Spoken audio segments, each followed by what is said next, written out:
አካውንቱን ልንገራችሁ። አካውንቱን ምክንያቱም በአራት መሰረታዊ በሆኑ ነገሮች አስገቡ ስላልኩ ምናልባት አካውንቱን ስለማታውቁት 10236124 ደግምላችኋለሁ።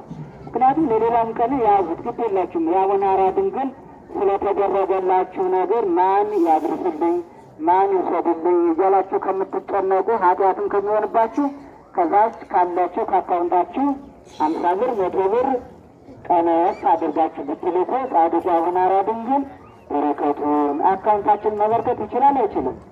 ስለዚህ አስራት በኩራትን በምን ላውጣ ከማን እዛው ለማውጣት ስለሚችል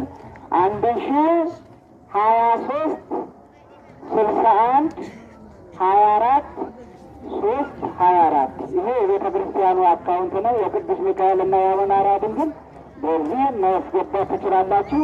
ደግሞ አልተያዛችሁ ከሆነ ወደዚህ መጣችሁ መጠየቅ ትችላላችሁ። ስለዚህ እግዚአብሔር ከሁላችን ጋር ያልኳቸውን ነገር አደራ። እንደገና ሌላው መልእክት ምናገራችሁ ዛሬ ሰው ብዙ ስለሆነ እየሰማችሁ ነው አይደለ? አሁን የተሰለፋችሁ እናንተ እንዲሁ ተሰልፋችሁ እኛ ስናያችሁ እንጨነቃለን። ከውስጥ ገብታችሁ ስትጠመቁ ከጸሎት ፈጠን እያላችሁ ተጠምቃችሁ እንድትወጡ ሰዓት ብዙ